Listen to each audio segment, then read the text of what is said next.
Welcome back to episode 26 of Against the Call. Today we have a very special episode with a good friend of mine, Bryce Barter. We're going to get to him in a second. Today we got the pregame. We're going to be introducing Bryce. We're going to talk around the league, NFL, our Mount Rushmore, the best Bucs players of all time. We're going to have the countdown with the top athlete influencers of Florida. We're going to have a new segment, Bust or Must, Live Golf. We're going to have around the league MLS. It's back, everyone. We're going to talk about it here with a little soccer knowledge we know. We're going to learn. We're going to roll with it. We have around the league champions, UEFA League. We're going to have who would win, a new segment too, the best XFL team or the 2022 to 2023 Georgia Bulldogs. We're going to have who's on top, another new segment where we're going to be having the best contenders for conference championship titles in NCAA basketball. Those are coming up very, very soon in a few days. And our last segment is going to be draft day, best sports movies of all time. So before we get to Bryce, I just want to say we're road to 100 subs on YouTube. We're at 85 right now. So make sure you guys are subscribing to that. It's where all the full episodes are. You can see our handsome and sexy faces there. So make sure you go check it out. You can see Bryce's as well. And then Oh yeah. road to 1K on Instagram followers starts today. We hit over 400 earlier, and we're almost like 420 already. So we're gonna get to 1K very Nice. soon. And the biggest news of all, we hit 1,000 Spotify and Apple podcast plays all time. So thank you guys so much for that. But Bryce is awesome, man, to have you on. How's your day going? Dude, it is going good. Our job, I work for insurance, but we just hit 4 years as a company. So yeah, I've been there for three, but yeah, it's been a good day. We had champagne in the office. You don't have champagne in the office every day. So I had to make the most of it. It was a good time. That's awesome. So one of the main reasons we want to have you on is because you were actually a ball boy for the Tampa Bay Buccaneers. So one of my first questions would be, there's a famous picture you like to kind of post. You with Snoop Dogg, on the Yo, field. yeah, so so I've been working on the sidelines for about 4 years now. My dad's been doing it for like 20, so he's done Super Bowls, things like that. A lot of experience with the Bucs. But yeah, so the Snoop Dogg incident, that was totally not planned. I have a buddy and he's more outgoing when it comes to like, hey yo, can I get a pic? And like, cause he's got kids and wants to impress them and stuff. So he sees Snoop Dogg and Snoop Dogg, he's there, but he's also not there. You can just tell by looking at him. And it was, I don't remember what game it was, but literally there was like this parachute man coming down from the sky, right? And you know how you film people like that, right? Nah, he was like selfie videoing. He was like, oh, it's like no way you're getting them, bro. Like, but nah, he was so chill. Like he would stay after the game, be like, and like go up to my friends, be like, hey, y'all want to pick? Yeah, and it was really cool. He said he's a cool guy. That's sick. Yeah, that is. Nice. And Yeah, like the other bigger picture is you kind of talking with Tom Brady there. What was the discussion of the great minds? dude. I'm glad you brought that up because I actually this ball has a lot to do with it. So my first ever game ball boying, because before I would do nets and like just pull it up for field goals, stuff like that. But my first ever game, we just won the Super Bowl last year, and it's a preseason game. And Tom, like it's the most boring game in the world. Like preseason, just not there for it. I get paid and stuff. It's cool. Get the players are more friendly then, stuff like that. But like first game, Tom not suited up, not anything, bro. And he goes up to me. He's like, "Hey man, throw me a ball." I'm like looking around like me. All right, I'll toss you a little ball. And so I toss him it, and it's the only ball I've carried all game. Like I wasn't throwing them in like other guys are doing that. I was just learning the ropes. And dude, he literally goes up to me, and part of my language, but it's Tom. So he literally goes up to me. He's like inspecting the ball. He's like, yo, he's like, why the fuck is there a wet spot on this ball? I'm like, I'm like, oh, I was like, oh, that one. I guess I dropped it earlier because I was, bored, and I was like, Mr. Brady. I was like, I don't know. This is my first game, and I was like, I was like, I guess I was like, I can go get you a new one. He was like, yeah, throw that in your bag or something. I was like, throw it in my bag. I was like, hey, you said it. You said it. My boss asked me. You said it. So not realizing it until after the game, yo, look at the number on this ball. 12, baby. Oh, Tom Brady. Dude, literally number 12. Like, because like it was literally the first game, so like fresh batch of balls and stuff. But so then we recorded the game. We watched it back in my house, and I literally we went back to see if anything happened. And when I went to go give them the new ball, like him and Blaine, we were like looking at the new one. He was like, "Oh yeah, that was a lot better. That was a lot better." I was like, "Yeah." And then now I started getting comfortable with them. So I literally go up to him like later in the game. I was like, hey man, what do you think about this ball? Like, Tom, you like the laces, you like the laces like this, or how do you want it? Like, so I know when the regular season comes, like, how do I do it, And Yeah, so it was like really fun. That was like one of the only interactions I've ever had with them, but it'll stick with me forever. That's sick. That's so Yeah. cool. Dude, but yeah, he is just as intense as you see on like the media, bro. Like he is no different. It's crazy. now you got to meet and kind of talk with Tom. Who are some other players that you got to interact with being on the sidelines? Yeah. The nicest players are the offensive linemen, offensive and defensive. Like Vita Vea, he's always like trying to hit the ball out of my hand, like during the sidelines and stuff like that. Nicest player I've ever like kind of met is Stephon Diggs. So they came over from a road game, and it's like a 4 p.m. game, early in the season, nothing really, big on the line. And he just starts going up to all the ball boys and like the workers, and he's like throwing the balls with them, and then he goes like literally around every corner of the stadium and like just throwing balls in the stands and stuff. Oh, And just wow. like yeah, dude, just That's it. interacting with the players. And you'll see a lot of videos on Twitter of him like signing cleats for kids and stuff like that. But like he's a really special guy. I mean, he's just super cool. And like he'll say stuff to you on the sidelines and stuff like that. Jalen Ramsey, not I didn't have a ton. He's a Florida boy, or not Florida, but you know what I mean. He I was I guess I was bobbing my head to a Drake song. It was way too sexy, and I was like, just bob my head, right? And he goes up to me. He's like, "Hey man, this your song, white boy." I was like, "I guess so." I was like, yeah. I was like, I like it. I was like, I don't know what else to say to that. I mean, it's But Jalen Ramsey, man. So I mean, yeah, it's Jalen. But yeah, other than that, when we won the Super Bowl, like first preseason game back, like I asked like Sean Murphy Bunting, like what they did out of the Super Bowl and things like that. But yeah, no, the players they're more chill during the preseason, of course. But during regular season, if we're winning, they like to goof around a little bit for sure. That's good. That's good. Yeah. Now, like, um, I'm trying to think here. Like, Yeah. with Snoop Dogg, was there any other like celebrity encounters or just Snoop? So my first ever game that I ever worked, I, I was like on the sideline, and I was like, "Is that Vince Carter?" I was like Vince Carter on the sideline. I didn't even know he's a Bucs fan, and he was super chill too. I was like, "Hey Vince, you mind if we get a quick pic?" He was like, "Oh yeah, sure, no problem, man." And he did it too. So that was cool. One guy who, if the Bucs get, I will be upset. I like it, it'll be like deep in my heart. I will be upset. One guy snubbed me, and it honestly has affected the way I go to players. Is Baker Mayfield. So so it's a preseason game. It's like maybe game two, bro. He's not playing. He might have played like 3 snaps, and it's before the game like even starts. He's just warming up, stretching. He goes in the tunnel. So I'm in the tunnel. I see him coming. I was like, hey, Bake, you mind if we get a pic?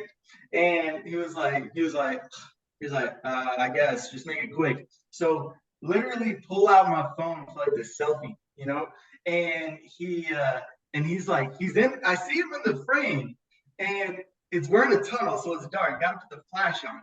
So click take the picture, the button, and I look at the picture. Yo, it's just me. I was like, dang, I know we're taking a picture with ghosts in the tunnel now. So, I got a lot of just Man, I don't like the word hate, but if there's been talks about Bucs getting and stuff like that for competition with Kyle Trask and stuff, I'm like, I just don't want him. I don't want anything. if the Bucs got him though, and you see him while you're on the sidelines, you'd be like, "Hey, you owe me a selfie because you owe me a selfie, you prick." Like, bro. Nah, I'd probably be just too petty for it. I was like, I don't even want your picture anymore. You know what I mean? It's just like ask him if he wants a picture with you. Yeah. I was like, I was the ball boy for Tom, Nah, but other than that, celebrities, nah, not really. I've seen like Aaron Judge. He was there for like a Monday night game last year, but when they have so many security guards around them, it's like you don't even want to try. And so it's got to be like a perfect moment type thing, because we get there a couple hours early, and we'll kind of look at the field and see who comes out. And if that's the right time, we'll go up to someone like Drew Brees I ran into, and he was super cool about it, stuff like that. But it's got to be like a perfect timing type thing. Yeah, no, that's cool. One of the questions I had for you, what was like your favorite game you've been to, like you're a ball boy for? Dude, favorite game. I will say my least favorite game was the Bucs versus Rams conference championship game when the deep ball went to Cup at the very end. That was one of my least favorite. Jeez, the comeback and then just to kill you right there. I'll blame you. Favorite game. Probably, I don't want to say that game because, man, probably the Eagles playoff game when we beat them at home in 2021, I think. Yeah. It was we were kind of supposed to win, but it was just Eagles fan. I don't know if any of y'all are Eagles fans. Eagles fans is the worst, bro. And are you? John. No, I mean I'm like a half Eagles fan just because of my family, but I could ride up that statement. Yeah, I think a lot of people agree, but they're passionate, which I also like. So it's like a love-hate. Saints fans are actually the worst. They're in their division. Can't deal with them. But yeah, probably the Bucs versus Eagles playoff game, because that was my first one as like a ball boy, and I was just like right there. And then at the very end of the game, actually, Jalen Hurts just threw like a throwaway ball, and it came literally right to me, and I was like literally about to catch it, and Tom Brady comes up out of nowhere, and you've probably seen a video of it. He comes out of nowhere, catches it, and then just chucks it like 50 yards in the stands. So there's like a clip on Instagram where I'm like about to catch it, and then he catches it, and I'm like, what? And then he just chucks it. So yeah, I'd say that was my probably favorite game, but there's been so many comeback wins. It feels like at home. It's been a really fun ride so far, for sure. Yeah. Now, do you plan on doing this next season? Yeah, I mean, honestly, it's just, I don't want to be that guy who's like, Tom left, I'm leaving, I'm not gonna be like that guy. So I'm like, I'm gonna stick this out. Like, who knows what the Bucs are going to do. We have a great defense still, I feel like, and stuff like that. So I don't think we're going to be like that bottom tier Bucs team that the Bucs have always known to be. But I do think it's going to take probably some time to kind of get back up to speed, for sure. But yeah, I don't plan on quitting anytime soon unless there's a big change in my life, for sure. All right. I understand. Yeah. Now, do you guys have any more questions for Bryce? That's all I have for Bryce. Yeah. No, awesome stories there. But for our next segment, we got Around the League NFL. There's a lot of things happening. I'm going to skip over a few things I have because we're on the topic with you now about the Bucs.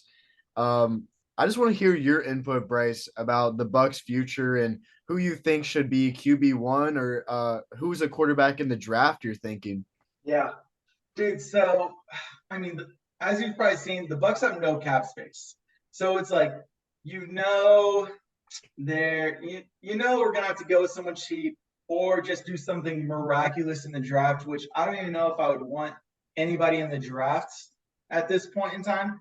I'm honestly, I'm kind of a Florida fan for college, kind of not. I'm like super new to it. I went to FAU, so like I never, but it was online, so I didn't like really go to games, stuff like that. So I've never had like a college team to root for, but I did like what Trask did at Florida. And then I don't know if you've seen the stat of like him compared to Burrow, like in college and stuff. It's a totally different scheme where they are right now and stuff. But like, Trask had more like touchdowns and yards and like, things like that. But like, I do think there is potential for Kyle Trask, and he's a really nice guy, which is I also have love for him there because like he's super cool with like me and the other ball boys and stuff. But other than that, who do I have my eye on? I mean, I can tell you who you could have your eye on. He's a guy yeah. that went to a better college. He's nicer than Kyle Trask. His name is Hendon Hooker, and I think the Bucs could draft him, and that would be actually, I think the Bucs franchise is saved if they draft him. Dude, so is he? I haven't really kept up with that. Is he projected like first round, or because he just came off a big injury, right? Yeah, he came off an injury. So anytime they're coming off injury, it's always going to be like fourth, fifth round. Yeah, the draft stock maybe is way down. Yeah, maybe I'd say late second round Late for, second round. Hooker. I would say third. I would say third. Because so early or late third though. Yeah, like early third. Yeah, I'm signaling late.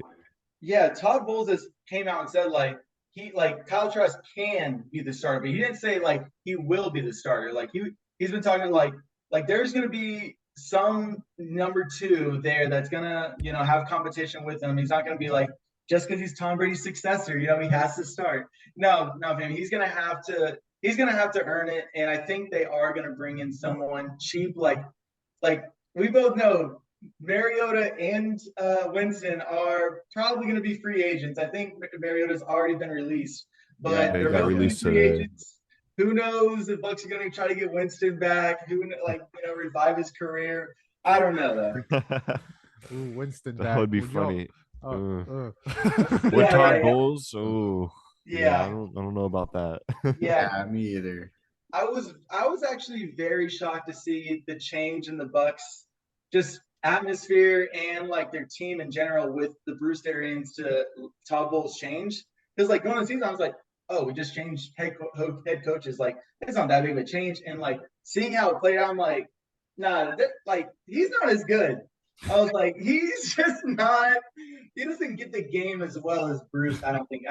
I think the players need that like kind of fire that Bruce had with like yelling at the refs and like really into the game when Todd Bowles gets heat for just kind of I think the culture on the sideline is totally like dead with Todd Bowles. Different. I mean, you could tell by the players. Yeah. I mean, I saw videos of like Tom Brady trying to hype up his team.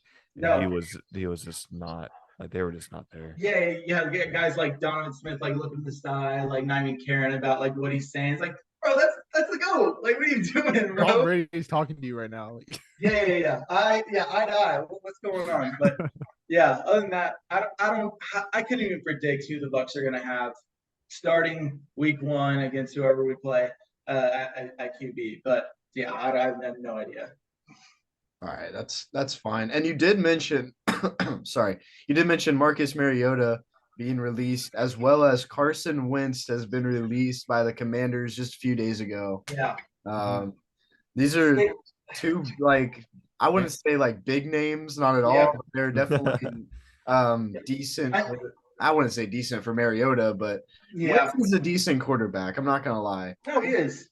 He's fallen off a lot. I think he's a good backup. He'll be a very good backup quarterback. Yeah. He'll be a good backup because he's not gonna be that guy who I think if he is a backup, he's not gonna be that guy that tries to win the starting role if he is a backup.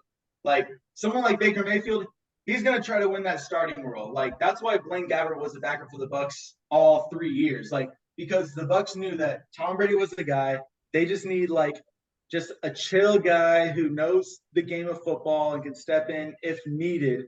But But yeah, Wentz, I don't know what money he's looking for. I know the Commanders saved a ton of cap space by releasing him, but I don't know if that's the right fit for the Bucs.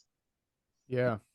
I mean, don't think Wentz is the right fit. Yeah. I like Jimmy Garoppolo to the Bucs. I think that would be a good fit. I could actually see like Mariota coming to Tampa Bay. I know he's not a big I hope pickup. not. I hope not either. But I think when push comes to shove, we could see Marcus come to the I Bay. think they can get Garoppolo, who's better for the Yeah. same asking price. That or Derek Is he- Carr. I'd is- much rather have Derek Carr. That is true. I totally forgot about Derek. But is Jimmy G on the market? Yeah, he's free agent. He's Okay. a free agent, but I saw a report where he was like asking for 20 to 30 million a year. I was like, bro, Oh, I didn't even know first of that. all, I don't know if it was like Ian Rappaport or whoever it was, but like I thought I saw like just a rumor. You know, I don't know, when you look at him, you're like, all right, that guy probably wants money rather than another Super Bowl. But so I don't know if he's right for either. You know, it's just like I don't know. It's Yeah. you just wish it was here, you know? Yeah. Just- You know, just another wish it big was name here. for the Bucs that got released is Leonard Fournette. Leonard Fournette, which I think a lot of people saw coming with Rashad White's performance and things like that. I actually really like Rashad.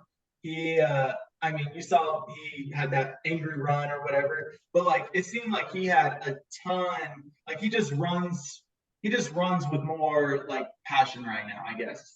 I mean, playoff Lenny back in 2020 was like a beast, but like he even said he was like I came here to win, you know, with Tom. Tom's gone, I'm gone. I was like, all right, okay, so save some money there, and then we, if anything, draft another running back in the draft if you want like a number 2, I guess. Yeah. Also, I think it frees up some cap space, right? Yeah. Yeah. Yeah, it's not a ton of money, but yeah, it saves a little bit of money, which the Bucs are like 50 million over. So I guess every penny counts. Just sports bet with that 50 million. Hey, put it on red, bro. Prize picks, bro. Like Make that 50 million, 100 million. yeah, make a nasty 6-leg and see what happens, bro. I Yeah. mean, anything could happen, bro. Literally. Now, with the Seattle Seahawks, they're actually considering drafting a quarterback with their 5th pick. They're keeping Geno, by the way, he's staying. And they're thinking about drafting him as early as their number 5 pick. Now, I'm you not guys surprised think by this that. is a smart honestly. choice? Mike? I'm not surprised by that. Like, obviously, they would have Geno starting next year, so whoever they draft, would be behind him for the year. And then after that, I think I think Geno will be a free agent again, so they'll just stick with that QB if they think he's good enough. So I think it's a pretty smart move because Geno's older. Especially if they get CJ Stroud, who they're kind of targeting. So Really? Yeah. I could see that. That could fit in their system as well, especially back in Geno. Yeah, that's Yeah. like I can. See Yeah, that. I didn't know it was confirmed that Gino was staying with Seahawks. I know they're really fond of him and stuff, but I thought I heard something where he was like he was like not a free agent because he doesn't have a contract yet or what stuff like that. But yeah, I think he proved himself last year that he can be up there like with some of his throws and composure in like the pocket. It was really fun to watch him. oh yeah. In fantasy as well. Big on fantasy. Good, great in fantasy. Yeah, literally. And another thing is the Bengals, they're not trading T. Higgins. They basically said get your own wide receiver. I think that's what one of the management said. So I feel like you want to believe the GM when he says stuff like that, but at the same time, I feel like if an offer's on the table that he can't pass up, like I feel like he would take it. Like T. Higgins is really good, but at the same time, like he also wants a lot of money, and I'd rather pay Jamar Chase that money. And you're gonna need the money for Joe Burrow, and you're gonna need money for O-line, and like all these guys. And I just feel like T. Higgins is replaceable in a way. Like he's I don't even know. I don't think he's still got Tyler Boyd. Yeah. So exactly. They'll probably try to work out an extension, but they're not going to hit one with him. Like he was going to be worth too much money. Yeah. So they'll probably try to work it out throughout the year and then trade him if nothing happens and they're doing Yeah. that. 100%. Yeah, he'll be traded to a team that really needs a good wide receiver one, and I think he could be that guy. But you might have a few good relevant years, but after that, just kind of happens where it's like you're not under Jamar Chase anymore, stuff like that. But we kind of see. Yeah, T. Higgins will, out of all 30 teams, not go to the Patriots. So don't get your hopes up, Michael. Oh, is I have that hope. a rumor? Yeah. I have hope. You have hope. I'm really hoping for D-Hop though. That's what I'm hoping for. Oh, D-Hop. That's what I'm hoping for. Every year they put like the biggest wide receiver on the market going. Yeah, I know, but it never happens. It's only happened once. With No, Moss, and they didn't even win a ring. Then he didn't even win a ring. No, the Patriots Patriots. didn't win a ring. Nah. Speaking of the Patriots, what are they doing signing Jonnu Smith for how much money? And Dude, I want him gone, dude. I want him gone. Tight end 2. He went off for the Titans. Tight end 2. Who cares? Bro, I know. I was so good. I was like, well, at first they signed John Smith. I was like, okay, he's good. And then they signed Hunter Henry. I'm like, okay, this is gonna be weird, Yeah. but okay. Yeah, double tight end threat, I guess. They've done it before. I thought they're gonna be able to do it again, but they just don't target John Smith. Like, why do you even have him? Why are you paying him? Trade him. Why? So much money. It's not like $3 million a year. It's like much. It's a lot of money. Yeah, it's not good, man. Yeah. Mike, do you have anything else for around the league? Yeah, this isn't big, but Kenny Galladay also got released. Oh yeah. Gotcha. Yeah.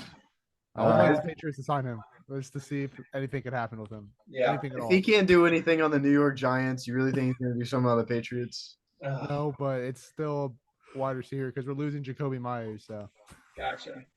Yeah. Well, has there been any update on Jalen Ramsey going anywhere or no? Not yet. I just heard they're still looking for trade. Yeah. Saw something today. It was like he might go to the Chiefs. I'm like, why? I was like, I hope not. Roger Goodell gotta put a stop to this, bro. I really hope not. That would suck. Yeah, that's how we felt about the Patriots for the past so. Yeah. Cry.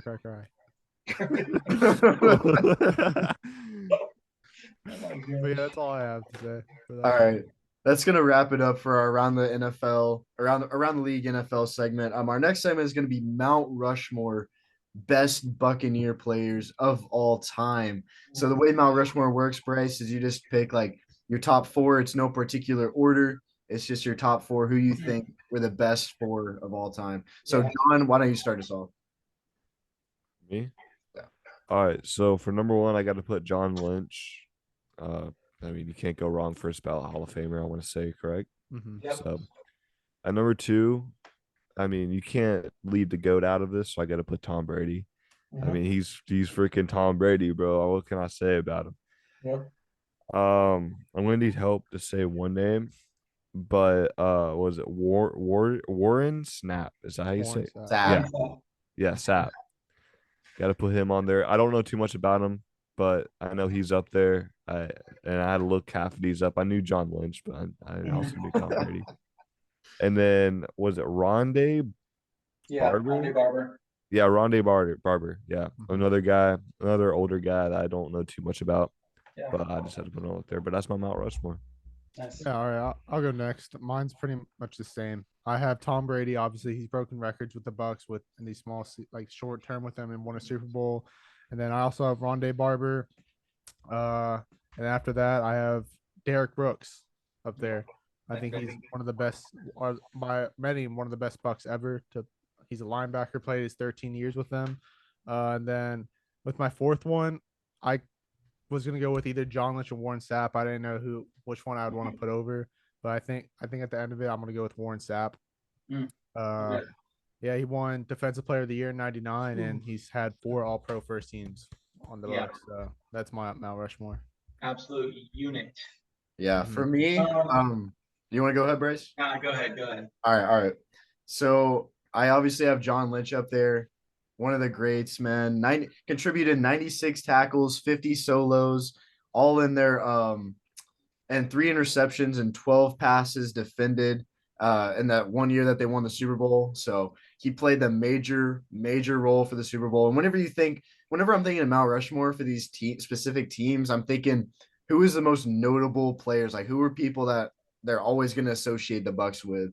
So for my next one, I'm going to have Warren Sapp, obviously, defensive tackle, retired with 96.5 career sacks. 4 times he posted double-digit sack totals in a season. So obviously this guy's a unit, like you said, and like Warren Sapp is just one of the faces of the Bucs. Like before they got like big, all that stuff. Warren Sapp was there. And then I'm gonna have to go Tom Brady, of course. I think that it was a mix up for me with Tom Brady and Derek Brooks just because of how influential both of them are for the Bucs. But I'm gonna have to go Tom Brady because he got the Super Bowl after only being there for a season, and it's just incredible what he's able to do. And one name that you guys haven't mentioned yet, which is surprising, Mike Evans, the best wide receiver to ever play for the Bucs. Yeah. On top of that, I mean, he's just a Bucs icon. Like I would think of Mike Evans over Tom Brady for the Bucs, honestly. Yeah, that's a great list. Yeah, y'all hit it with Brady because like you don't understand like when Brady his last season with the Patriots, he threw that interception, and that was kind of like his last pass ever with the Patriots. Sorry to bring it up, but like that was a great game. People saw that and were like, "Is he like done? Like, is he getting that age?" And like, even my dad, like, who's been like a lifelong Bucs fan, he was like, I don't know how I feel about Brady. I was stoked. I was like, ain't like having Brady at all. Like, this is gonna work out. And I feel like LeBron James saying like I knew the future and stuff, but I'm like, no, I called him. But no, Tom Brady, he literally changed the atmosphere of the Bucs and like for 3 years turning into a winning culture. Aside from last year when we had a losing record, but like he changed the locker room. He changed the way people wanted to play. So I'll have him up there. Mike Evans, like you said. What does he have? 9, 10, 1,000 yard seasons in a row, which has never been done other than Randy Moss, who had like 8 in a row, I think, which is just like he didn't have Tom Brady all 8, 9 years. He had Jameis Winston. He had Josh McCown, bro. Like Josh McCown, bro. I'm like thinking of that name. So it's just like he gets separation, he gets it done. And he's a great guy off the field, like Walter Payton Man of the Year and stuff for the Bucs and stuff. Before Derek Brooks, I didn't really watch. I wasn't born back then. With all them playing still, I don't really know how much they changed the Bucs and stuff like that. But I just can only go off stats. So Derek Brooks, and then I'm gonna go. There's like 4 or 5 names where I feel like I put this number 4. Which one he gets left out of conversation a lot could be Levante David because he's been like a pillar for the Bucs, and he's only been with the Bucs his entire career. And who knows? We'd love to keep him this year and stuff, but who knows what happens? In the free agency and stuff. But I think stats wise, I mean, I'm gonna have to go with. Man, I don't want to say. I'll probably go with John Lynch because I like how he carries himself. Or instead of going up the games wearing like camouflage pants with like a pink shirt. I'm like, bro, what you doing right now? So I'm doing that last one based off style.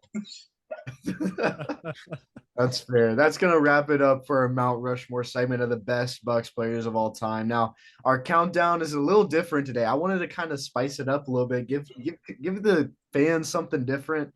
And so it's going to be top athlete influencers of Florida. And what I had in parentheses here, athletes who have played for Florida teams, both professional and college, and basically helped get those teams more recognition.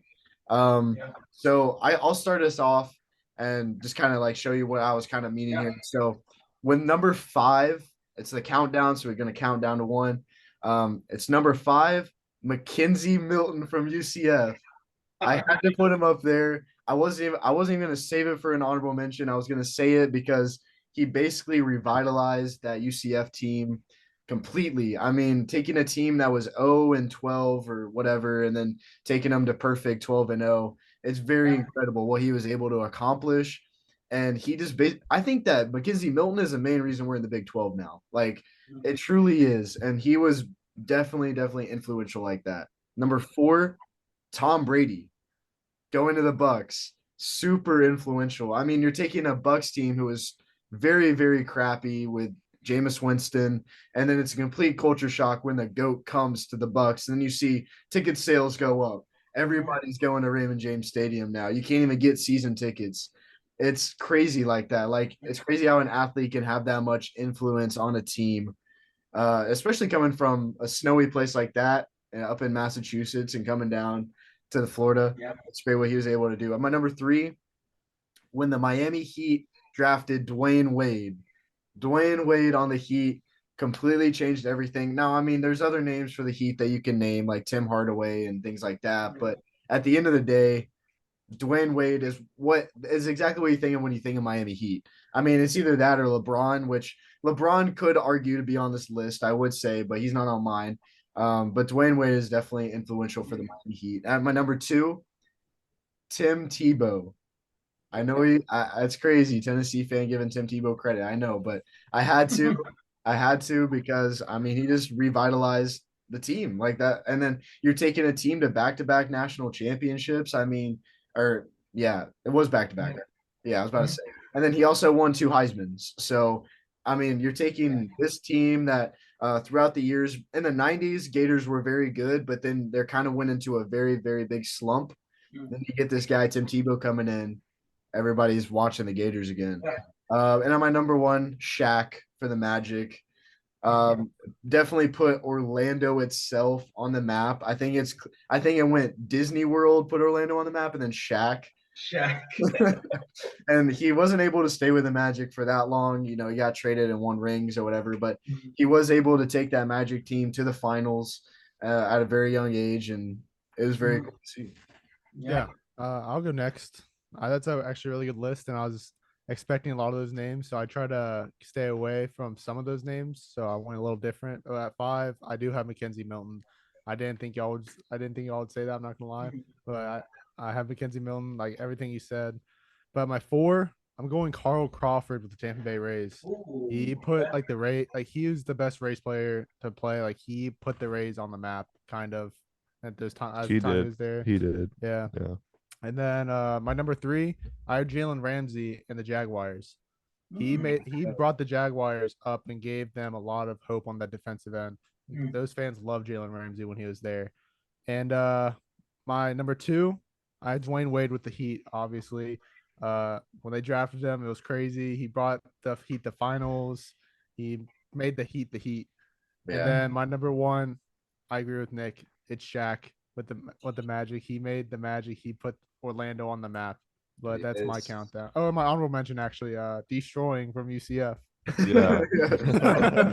I was expecting you to say that on your actual list. I thought he was going number 1 for a second. No. He didn't really do anything. He just became a big YouTuber. He just played. Well, was he a big YouTuber at UCF, or did he just like blowing up? Big, and then it was before NIL, so they kicked him off the team. Right.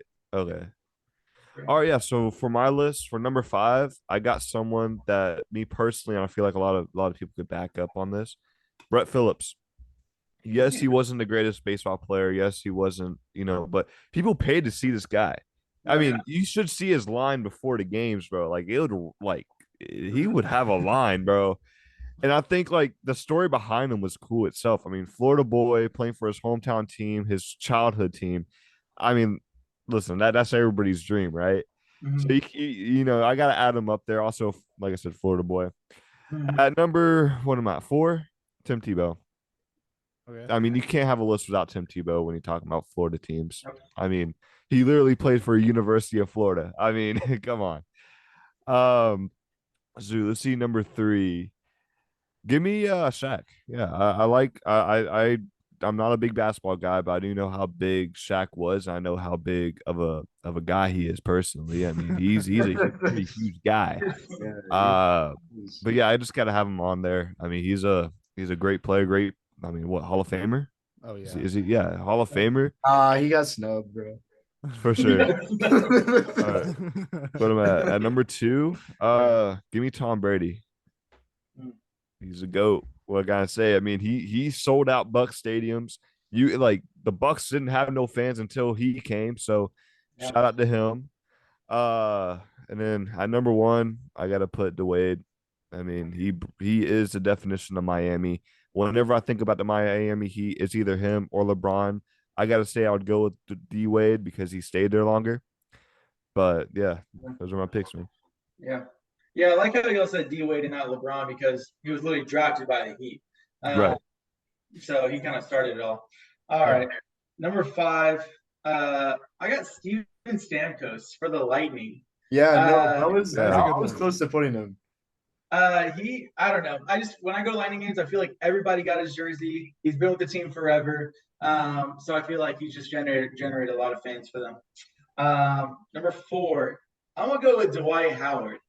As y'all said, Shaq, and Yeah. I hear you. Yes, he like the OG of the Magic, like put everybody on top. But when Dwight Howard came to Magic, dude, and he like started the Superman stuff and the dunk contest and stuff like that, it's like that kind of rejuvenated Magic fans again. To like start going to the games and stuff like that. That's what Bonchero doing now. You know he's balling out. Number 3, I'm gonna go Evan Longoria. Yeah. I respect the Brett Phillips and the Carl Crawford, both phenomenal people. Evan Longoria with the power he brought and how good he was at third base. Man, I just remember my first jersey being Evan Longoria, so a lot of love for him. And then number 2, yeah, I'll go with D Wade, like y'all said. I'm not gonna throw Tom Brady in the mix. I love him, but for 3 years, I'm not gonna throw him in there. And then number 1, I'll go Tim Tebow. Yeah, I think he changed people's outlook on life. I feel like I don't know. And you see where he's at now and stuff. So Yeah. I'll go Tim Tebow. Now Yeah. that Yeah. a great list from everybody. Y'all killed it. I went out on a limb here. Y'all did good. There's so many though. Yeah, so many. there is a lot. I was about to say like some names before. Whenever I was writing this, I was thinking Dion at FSU, Jameis Winston at FSU, Yeah. and then another one I was really gonna put, but I'm not really big into baseball. I was trying to figure out a player who like played the best for the Miami Marlins when they won because Miguel Cabrera. Yeah, you got yeah, Miggy. I was thinking that, but I was like, well, maybe he's too young at the time.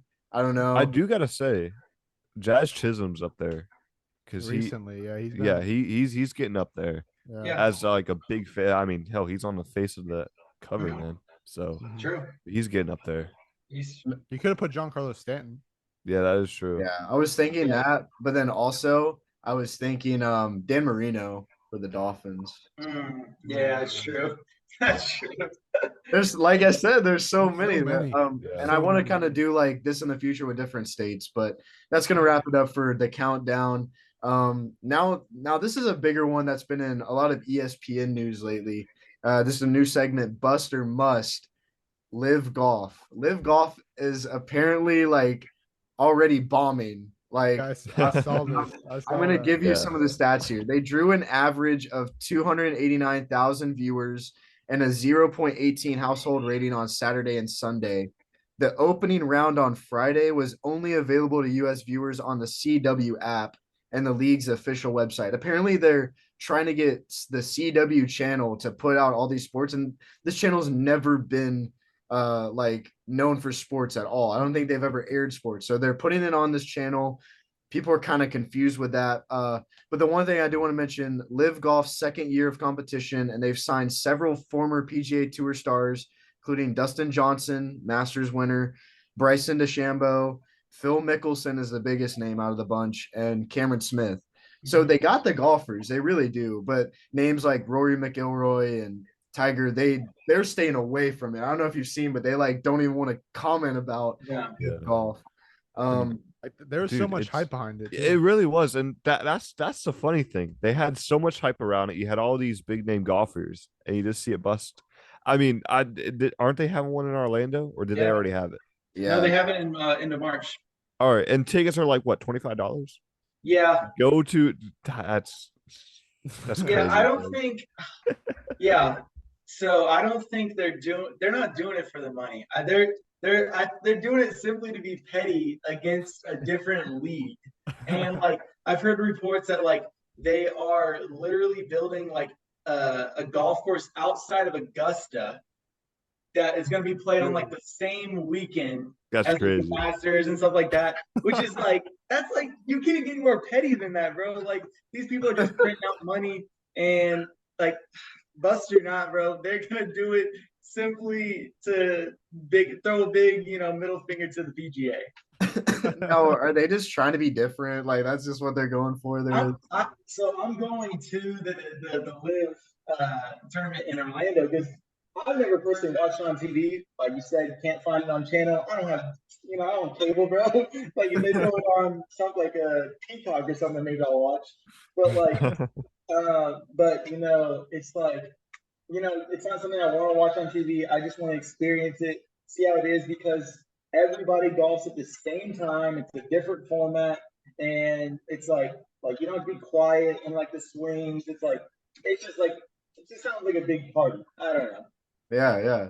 I'd actually be really interested in going to this. Like I kind of forgot about it. John sent me the information, but I just kind of forgot. And it does sound fun. Like their whole motto is kind of just like making golf like louder, Yeah. something like that. Enjoyable. Yeah, Yeah, more so, watchable for the viewers. I mean, like that. It's fun to see what they're up to, but and honestly, I've read a lot of expert opinions that were on ESPN, and they were all mainly saying like this is common for any kind of new thing to start up. And honestly, if they went away from CW, they'd probably be more successful their first few weeks. But on top of that, I mean, it's just borderline. They just got to do better, like, and just get more people. And I mean, I saw the other day, like Tiger Woods, like first round back had like 3.4 million viewers just for him. So Crazy. He's Tiger. Did y'all watch the Full Swing documentary or no? No, not yet. It's on Netflix, right? Yeah. Yeah, so I just finished it and you kind of go into it thinking they're just gonna diss Live and like everything about it, but like they do a pretty good job of like kind of balancing both and like saying like, oh, like the players who did go to Live, like Dustin Johnson and them, like, why'd you go? And like some people are straight up like, I work less and I make more. He was like, tell me one job where you work less and make more, then you don't accept the job. I'm like, got a point, I guess. But no, it's a really interesting documentary. Even if you don't like golf, obviously, and like it highlights like two players in one episode. But it's really cool for sure. Yeah, make sure if you're listening to check it out. I know I will. So that's gonna do it for Buster Must. Our next segment is gonna be Around the League MLS. It's back. So I really had to do my research on this one. Not gonna lie. And the thing is, we definitely want to talk about what's most relevant and things like that. And we're always down to learn new sports, new leagues. So what I did is I have the top 5 teams, the top 5 power rankings that have already been released, and they've only played one game. And with each of these 5 teams, I have a notable player from these teams. So the number 1 power ranking team, or whatever you want to call it, Philadelphia Union, who I do know was just in the MLS finals last season and lost. Mm-hmm. They're number 1 after clinching a win the other day. And they're bringing back all their starters, apparently, all of whom last year tied for most points scored in the league. And they had tremendous young talent. A notable player for them is Jacob Glesnes. I think is how you pronounce it, Glesnes.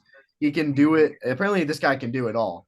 And he won 2022 MLS Defender of the Year. So this guy is somebody like you're definitely going to watch. Apparently, like Philadelphia Union has a bunch of just star players. So with notable players, I kind of just have like who I'm kind of seeing is that can be good. Maybe not the best player on the team, but definitely a good player. Number 2 on the power rankings, LAFC. They just won it all last year. They're second, and I mean, who's to blame? They caught the win last season with the title, so there's nothing much you can really say there.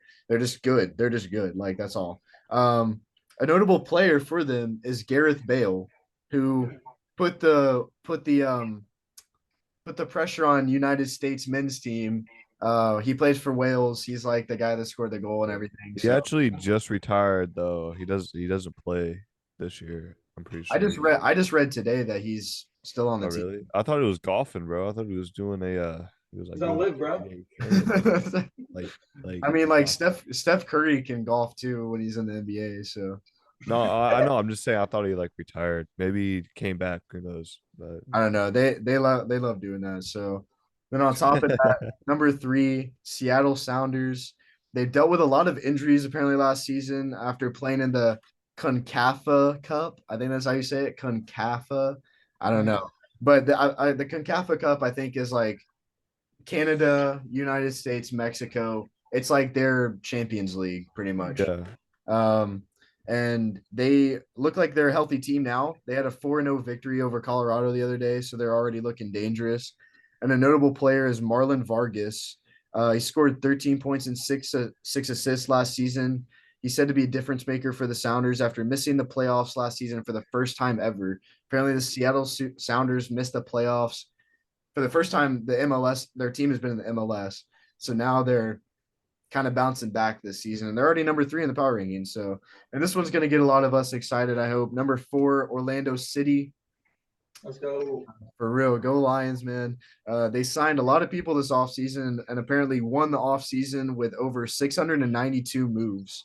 I don't even know how you yeah. can make that many moves, but that's apparently, I guess, with Dude, transfer. I love to have a team that How that makes works. moves. It feels so good to make moves, bro. Like I never thought I'd have to experience that. But it's great. They signed this legend Not as much as whatever they may. How much? 162, you said? 600. 600, bro. That's fucking wild. 692. I guess that's with like transfers and all that, which I don't know how Yeah. it works. It's like trading, but like Not super trading. complicated. No, like you transfer a player for nothing in return, maybe like cash, I think. Like you get cash in return. So you basically getting Yeah. like Oh, you can cash. kind of do that. You can do that in the NBA. Yeah, I know. Cash But considered. they just call it a trade instead of a transfer. So Yeah. Okay. I, Well, yeah. I go will ahead. say Orlando City games, they're actually really like I'm not huge into soccer, but they're fun games to go to because they're always at night. It's an open stadium, and like they have like these bleachers where it's like they call it like the wall or like something crazy like that. And like sometimes they have like a drum line going like the whole entire game, and people just be freaking throwing their shirts around. It's like it's a yeah. crazy environment. It's a good time and it's like cheap tickets and stuff. So I actually enjoy going to them. I gotta say Orlando City probably has like a top 2 like atmosphere. I don't Atmosphere. want to say top 1 because there may be another one, but Yeah. I like just from the games that I watched, they're Yeah. up there for sure. For sure. Yeah, we're excited to go to some games this upcoming season. I think we definitely will catch some. But a notable player for the Orlando City is Robin Jansen. He's basically like that Glessness guy that I talked about, but apparently he's less chaotic and he's more smooth with the ball. He's more composed.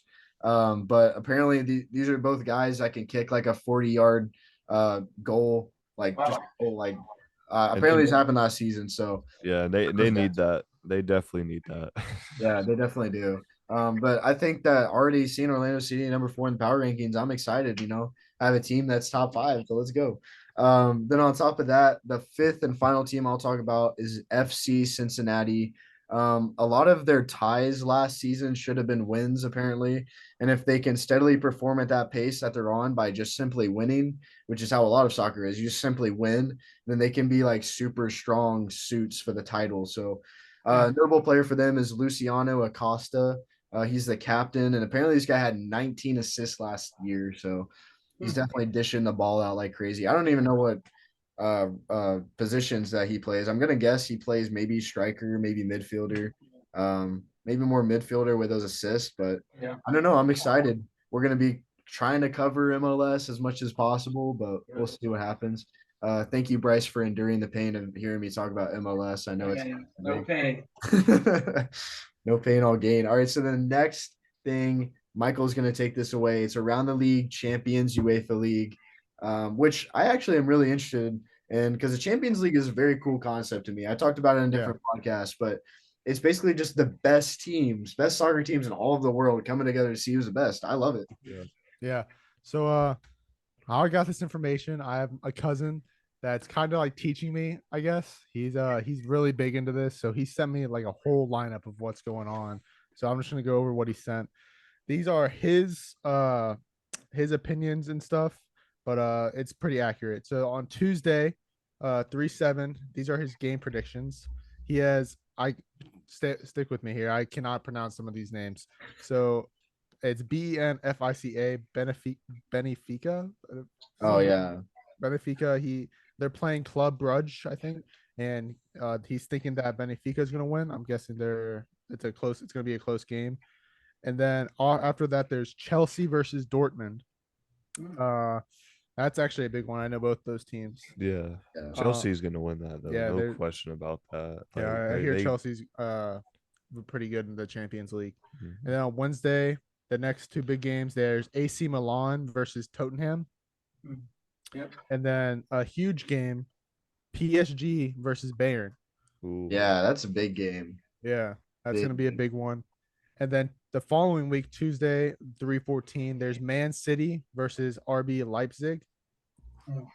And on Wednesday, after that, there's Real Madrid versus Liverpool. That's Dude, don't even get me started about that one, bro. Yeah. Me, Michael, and John all decided we'd be Liverpool fans, and they won back-to-back games. They have won back-to-back games, so maybe there's hope.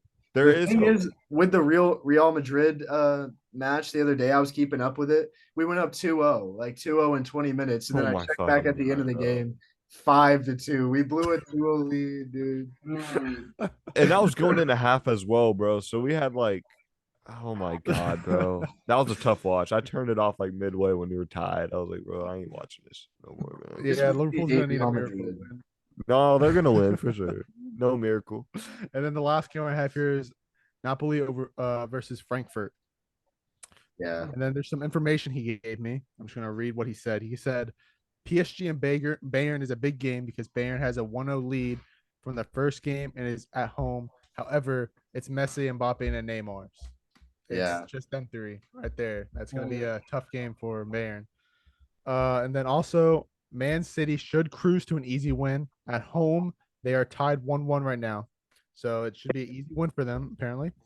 And then Liverpool, he said, will also need a miracle. They are down 5-2. And after this game, they aren't so big. They're pretty small teams. So they pretty much win those. And then Benfica and Napoli are major dark horses in the Champions League this year. So apparently it's going to be a big year for the Champions League. There's a lot of good games scheduled, and it's really up for grabs. I'm excited. I think, yeah, PSG should win. This is my first year. It's my first year like learning about it. Gonna keep up with it. So. And there's also he also said Chelsea, they're really bad right now, but they're at home down 1-0. And they have a history of coming back in the Champions League, so never count them out. Yeah, they just don't do that well in the Premier League. I heard. Yeah, they didn't Chelsea win? They won the Champions League last year. I don't know if it was. I think it was last. It was last year or the year before. Okay, I know they won it recently. I'm pretty sure. Don't quote me on that. But yeah, I do remember that they do have a Champions League win. Right. Yeah. But yeah, that's all I have for the Champions League. All right. Perfect. Next segment. This is going to be a fun one to talk about. Who would win? The best XFL teams. Think about all the best players like kind of coming on an XFL team, or the 2022 to 2023 Georgia Bulldogs. I'm very excited to hear what you guys have to say. I already know who I got. So I know who I got. I'm going to wait till the end. Bryce, tell us what your thoughts are. I probably got the least knowledge of this. Fun fact. I actually used to work for the XFL Vipers. Yeah. Tampa Vipers back when they were, in Tampa for like a year.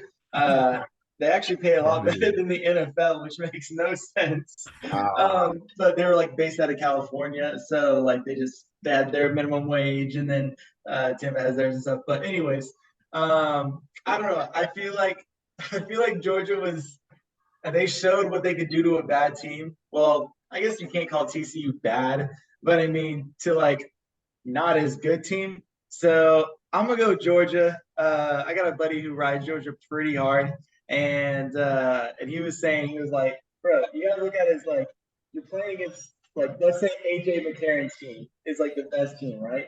He was in college not too long ago, and like you got these young guys like more energy, more, like they want to play for something.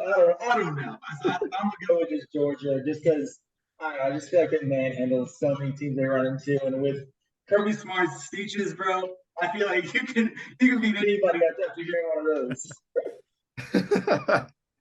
I don't blame you. Mike, what are your Yeah, thoughts? I agree with them. I think Georgia would win this game. I mean, like the XFL, these are players who couldn't really make do well in the NFL. They're older players. There's a lot of them that are older. And Georgia, though, these are all young players that are heading into the NFL. They had a star stacked team. They Yeah. had Jalen Carter, Brock Bowers, Stetson Bennett. This team is a nasty Georgia team. Mhm. And like I said, XFL, there's some players like I've never even heard of that are on these teams. Mhm. And I'm not saying they're bad. These are obviously professional players. Yeah. Right? It's not going to be I think it'll be better than a TCU game. Mhm. They'll put up a better fight. Yeah. But yeah, I think Georgia would honestly like have an easy win with this. John? Yeah, I mean, this is hard because you got to think the XFL. You got young and old guys, and you got hunger guys that want to make it to the league. Yeah. And then same with Georgia. You got hunger guys that want to make it to the league. So this is tough, man. Like you have XFL, which you have some NFL experience. You have that experience. You've been through the system. And you know how it works. And then you have these college guys that just experience college. Now, yes, SEC is a big it is a big body conference. Like you have to be different to play in the SEC. But I got to go with the XFL only because they have that experience. They had that NFL experience. Not all, but most of them have that NFL experience. And NFL will top over college any day, in my opinion. So I gotta go with XFL. Yeah. All right, so I'll give my input, and I'm glad that John went before me. Um, at the end of the day, we're looking at who can win a game. And you're talking about like experience and all that, which I actually do agree with, but they weren't even experienced enough to keep going in the NFL. And on top of that, out of all the XFL games I've watched, dude, they've barely scored any points. Like, I mean, you score against all these points against the Guardians. That's one team. I hate that's the Guardians, but Mhm. I mean, the most points have been scored against the Guardians. And like, Yeah, that's true. other than that, these are like almost low scoring games. Like there's not been a game that's been like 30 to 30 or anything like that so far.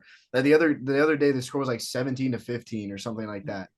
And then I do agree with John. Like I'm not bashing John about this because beforehand I was like, yeah, there is more experience with these guys and everything like that. But then I just thought of Stetson Bennett throwing it to Brock Bowers. And I was just like, I think that Brock Bowers would eat up these defenses that are like barely allowing any points and stuff like that.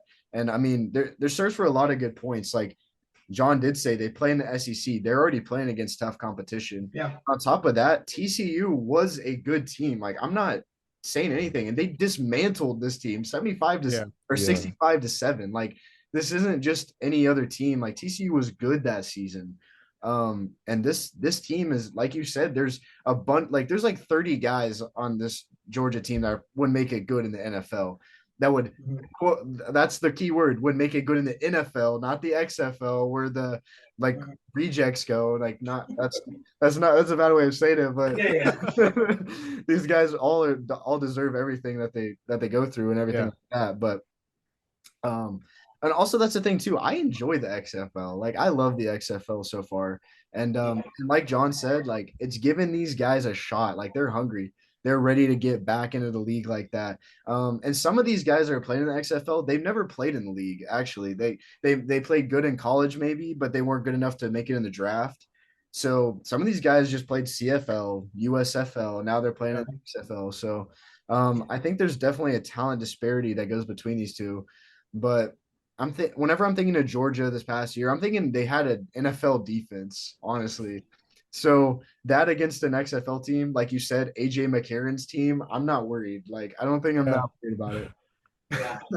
On top of that, Go ahead. also the XFL, these are new teams. Like they're still like learning these systems. and these coaches are just now forming the system. However, Georgia, it's been with the same coach with the same system for how long now? Like, and most Like of the teams 5 or 6 years. together. Yeah, Yeah, they're five most of 5 years I want to say. yeah, and this team like knows how to play with each other. So Yeah. they're playing with the experienced team that are experienced with each other versus a new team that barely even knows how to Yeah, play with each Yeah. other. sure. 100%. And Yeah, I was gonna say you got to think about the best player who has came out of the XFL to the NFL. It's PJ Walker, and I think I love PJ Walker. Like, just he seems like a genuine guy and stuff. But it's like he had a couple good games. He whooped up on the Bucs. Don't know how it happened still. But yeah, I think like I'm taking Stetson Bennett over PJ Walker right now. And it's like so that's like the best of the best, like going to like the NFL.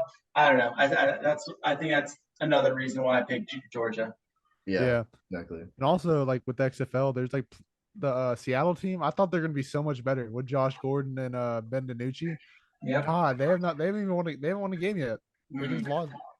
It's not Dude, they're not doing as good as I thought. who's worse, Orlando No, or Orlando. That's okay, not. I yeah. don't even have to. I Look didn't into even that. I didn't even watch the last game, bro. I just saw it on my Twitter feed. It I was don't, like 30, like what, 20-30 or something or I something. don't even know who Or you're so, gonna ask with the other team. I just know it's Orlando Guardians. yeah, it was a tough beat, but Yeah. dude, Yeah. Yeah. Well, that's gonna wrap it up for that question. And I totally stole that from Barstool. Thank you guys. But on top of that, we're down to our last two segments. The last one, or the one before last, is going to be who's on top, best contenders for conference championship titles in NCAA basketball. That's coming up, I believe, later this week or the start of next week. Um, I haven't been keeping up with NCAA basketball like I should this season, but I'm kind of starting to get back into it as March Madness comes around. And I'm only going to do the Power Five conferences. So I'm not going to talk about Gonzaga's conference where they're obviously going to probably win that. So, with this to start it off, I'll start us all off with my opinions for the ACC. I think Virginia is going to win this. Virginia's had like a few tough losses this season, but they've consistently stayed top 10. And on top of that, I'm going to give a fair shot to Miami to win this as well. They're both 14-5 in conference play. So they're both very solid against their opponents in their conference, which is what these conference championships are all about. So, yeah, I'm going to say Virginia wins it, but I'm going to give it a little bit to Miami. Michael? It's not something I'm great at. I will not lie with y'all, but based off all the research I've done, Houston apparently is having like a great year. Uh, Yeah, but they're not in the ACC though. oh, yeah, he's doing by conference. by conference. Yeah. Oh, my Yeah.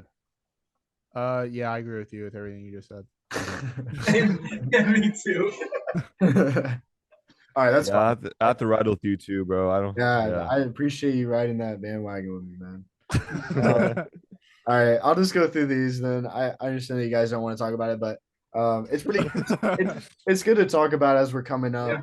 These are definitely going to determine seedings in the March Madness, so it's very vital for all these conference championship games. For the Big 12, Kansas is doing really well. They're third in the nation right now.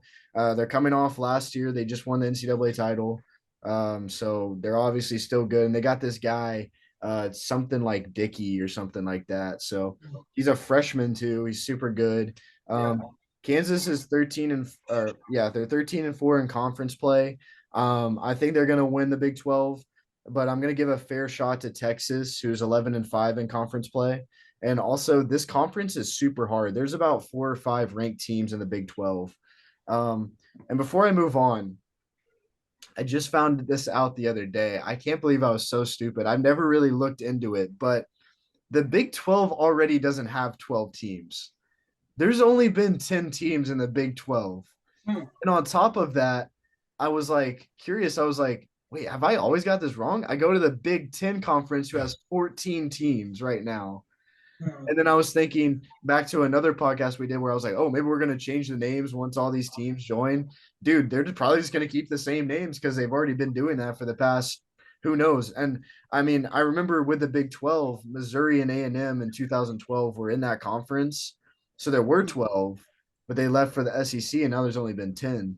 And, with Big 10, Maryland joined. Rutgers joined, and then there's two other ones who I'm not going to say off the top of my head, but Yeah. so yeah, it's I don't know. I look stupid probably talking about that on the last podcast, but I'm living and learning. So there you guys go. You learn, baby.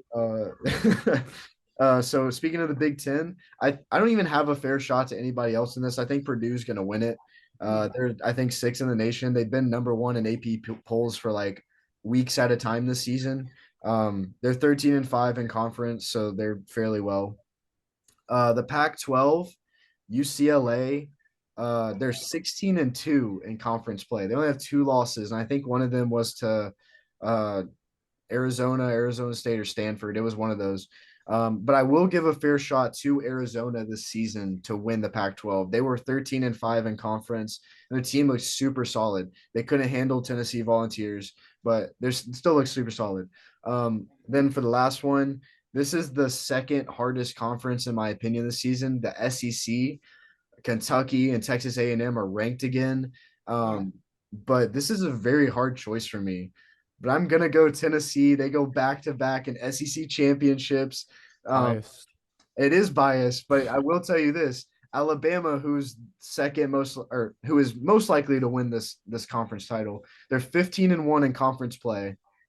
One loss is to Tennessee. And then on top of that, Tennessee did just lose their point guard, Zakai Ziegler. But I still think that doesn't matter. We've won games without some of our starters, which have been really good. And the thing with Tennessee is some of their conference losses came from buzzer beaters and just bad coaching near the end, and also injuries. So I think that going in this conference play, we have a good shot. But the SEC is very, very tough, guys. Like there's teams like Auburn who can always make a run for whatever reason. And then you got Missouri, who's kind of like good this season. So the SEC is always up in the air. Bama, obviously, they have the best odds of winning. They have very good odds of winning March Madness. So that's something to look into. And as March approaches, March Madness at least, I'm very excited. We're all going to do our brackets, which I'm hype about. So yeah, that's gonna do it for that. Let's just get into our last segment, which I'm glad we have Bryce here for. It's gonna be our draft day best sports movie the wheel now. all time.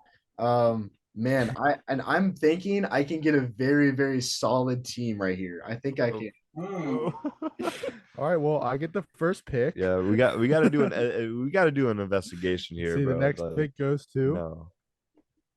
How's he doing the spin wheel? I respect that.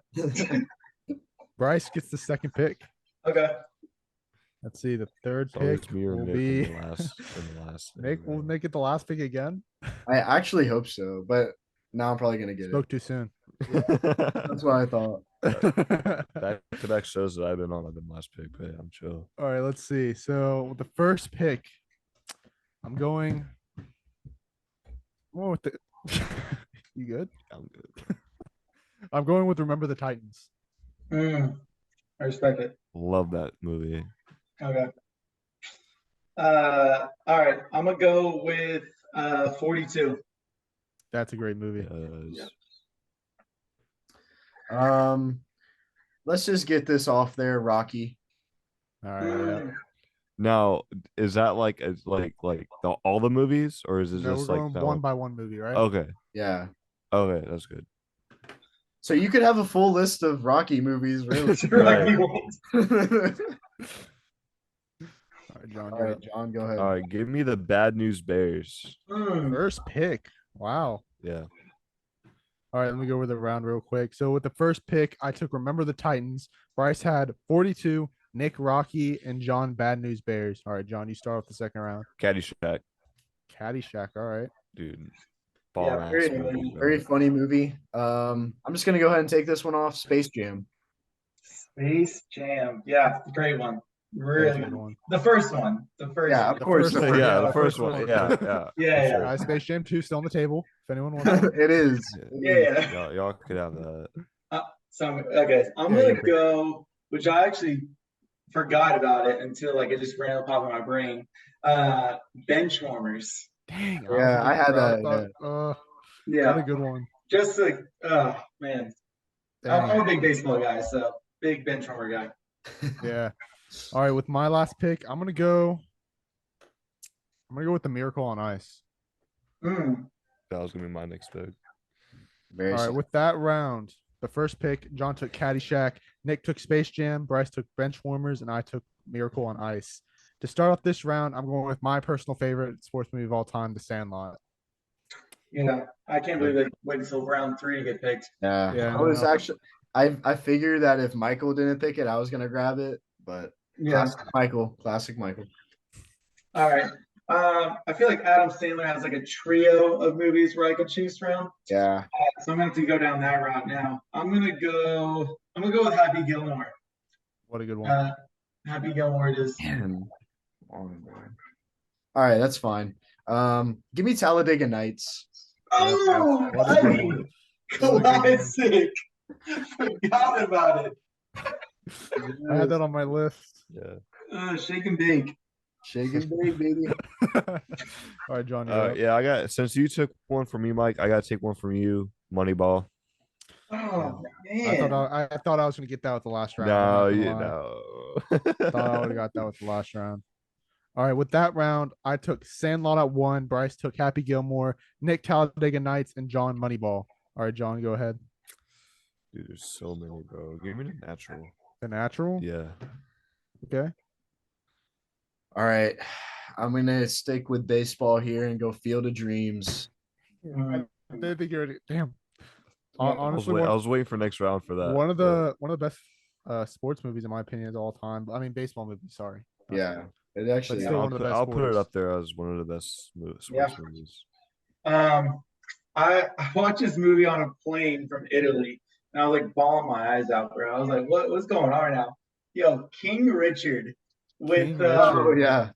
yeah, with Will Smith and then the Williams twins and stuff. Yeah. Dude, just phenomenal. And actually, I've been into tennis like quite recently, but that movie, I don't know, it sparked something, dude. It was really good. Yeah. I'm gonna go comedy on my next one. I'm gonna go Dodgeball. Yeah. Dodgeball, freaking A. Why did I think of these? So with that round, it goes The Natural with John. Nick takes Field of Dreams. Bryce takes King Richard, and Mike takes Dodgeball. And with my last pick, there's 2 I can go with right here, but I am gonna go with The Blind Side. Yeah, it's big. Very, Very very emotional solid movie movie. for me. Yeah, Very. I like that. And then just I'm big on crazy takes. So if you like crazy takes and reviews, follow me on TikTok, Cinebros. For number 5, this is the last pick, right? Yeah. I'm gonna go Chicken Little. Hey. Chicken Little. Chicken Little's baseball drama in the scene, bro. I consider it a sports movie now. Okay. I could have probably went a bunch of different options, but for the draft day, I want Chicken Little number 5. I respect that. I man. respect it. I do respect And it. honestly, I could go like a different route here and pick like one of my favorites, which kind of I always do, but I feel like that always kind of ruins my list. So give me the Karate Kid. Karate I Kid. totally forgot about those. Why did I forget Yeah. about those? I like All right, it. John, with All your right. last pick. I gotta go with arguably one of the best American movies to watch, Rocky 3. Rocky 3. Rocky 3. That's All right, the one this where the round. scene with the dad and Rocky and his son, or no? Like, yeah. That's the movie where he beats the Russian or the Okay. Soviet. So Drago. I Orange literally Drago. just watched it like the other day. Yeah, Drago. Yeah. Drago, yeah. Scary guy. Anyways, that round goes Blindside at 1, Chicken Little at 2, Karate Kid at 3, and Rocky 3 Dude. at 4. Hey, let me Good. go through each of the teams real quick. So Team Mike consists of Remember the Titans, Miracle on Ice, The Sandlot, Dodgeball, and Blindside. Team Bryce, 42, Benchwarmers, Happy Gilmore, King Richard, Chicken Little. Team Nick, Rocky, Space Jam, Talladega Nights, Field of Dreams, and The Karate Kid. And Team John, The Bad News Bears, Caddyshack, Moneyball, The Natural, and Rocky 3. Wow, these are really good lists, but no one picked Draft Day. It was What a good yeah. I think in the that's back like of my mind. Draft day. I think that's such a good movie. I never watched it. I liked it. Like I never, liked it. yeah, I actually never heard of it. I didn't look so- it. Oh, it's such a good movie. I didn't look it up, but I forgot the name of it. There's a movie with The Rock and the little girl that was like a Disney movie, and he played football. Oh, I know. Yeah, I my- know what you mean. Yeah, he's on the football team. Yeah. And then, No, is she on? Wait, no, he's on the football team. It's right, his right, daughter that he didn't right. like know of. Yeah, I forgot what it's called. dude, it was a good movie though. I was like thinking it's been on my mind all day, but I was like, I'm not gonna pick it anyway. there's a cartoon movie I was thinking of. Like if I wanted to get like funny at the end, it's called Everyone's Hero. It's about with like the face bat. Oh yeah, with the baseball. baseball. Yeah, Yeah. that was a movie I watched as a kid. And with my last pick, how I said I was gonna do something like funny or whatever. There was two I had in mind: Airbud, and also Basketball, which is with the creators of South Park when they made a movie. Oh yeah. Dude, I think Airbud's a top 5 sports movie in my opinion. Then why didn't you pick it? No, I didn't pick it. Because I told because I I forgot about it. Honestly, You know what we forgot about though? Semi-pro. Yeah. For sure. It's another Yeah. good one. I'm trying Well, to. man, that's gonna wrap it up for our draft day. So we're just gonna get into the post game real fast. Bryce, it's been so fun having you on, and you Yes, did sir. mention it a little slight tag at the end, slight plug, but I was gonna talk about it anyways. Cinna Bros, you guys got to check it out. It's with Bryce and his bros, obviously, and they just talk about what you guys give movie reviews, right? This movie reviews for usually like the new ones coming out. Like we're always there opening night. Like we're seeing Creed 3 on Thursday. We're seeing Scream 6 next Thursday because Thursday is usually like the big night for like movies. So we always try to be first, but sometimes we'll throw in like, random movies watched throughout the week and stuff. But yeah, it's a good time. I enjoy it, man. And they're like me and Aiden, me and Aiden. Yeah. We would always look forward to like seeing your reviews, and it's still like stuck. And there was Uh, one thing I'll just mention it now. There was that movie Bullet Train, and I still haven't seen it. But whenever the previews came out, me and Aiden would watch it and be like, dude, this movie is gonna suck. I don't even want to watch this. It looks so stupid. And then we see your review and it's like 99%. And I was like, oh. I think I give it 89%, dude, because on Brad Pitt, he's in a bunch of movies and stuff. You gotta you can't take for granted like the movies he's in because there's gonna be a day where he's not in any movies anymore. And like his action sequences, it's funny. You get connected to some characters and stuff, dude. It was a lot better than I was expecting to. Dude, that's awesome. And if you guys are looking for just movie reviews without spoilers, that's what you guys do a great job of. So make sure you check them out on TikTok, Instagram, and any of your other socials, YouTube as well.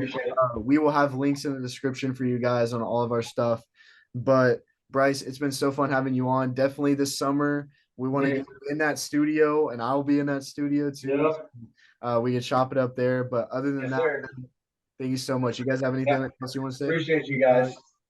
Yeah, thank you. Just make sure to use our code ATC for Oh, you $20 moved off it. your first purchase on SeatGeek, and Let's our go. code against the call at www.w.gg for 10% off your next purchase at W. Let's Good go. game. Good game. Yeah, man. Gotta plug Got to use it for the MLS games we were talking about. it. No, literally. But anyways, that's gonna do it for us. We will catch you guys in the next one.